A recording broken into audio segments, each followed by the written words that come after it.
being that we're so close to the border, the person that is operating behind the wheel doesn't necessarily have a driver's license or any type of documentation with them. So, yeah, we utilize the federal system to help us in identifying any person that we come in contact with.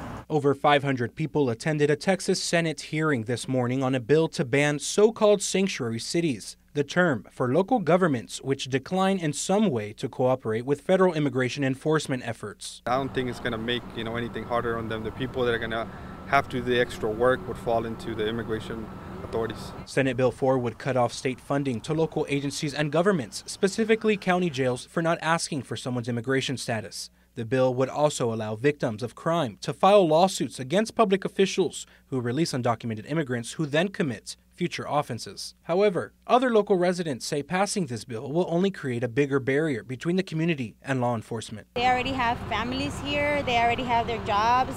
Basically, it's their home already. So I don't think that's right. Many of the times when someone gets pulled over and they call ICE, that shouldn't be happening, or they call Border Patrol, that should not be happening.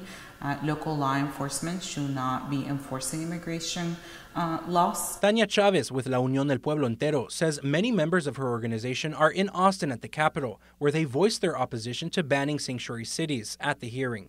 Chavez says the ban would only add more work for local law enforcement and distract them. It's a piece of legislation that threatens our community. It's a piece of legislation that will not make us more safe. If anything, it will force local law enforcement to take away the priorities of securing their community to prioritize immigration policy. But Captain Saul Uvalle with the Palmview Police Department says the local immigrant community has nothing to worry about if the bill is passed. You have to have some type of documentation, whether it be Mexican-issued document or something.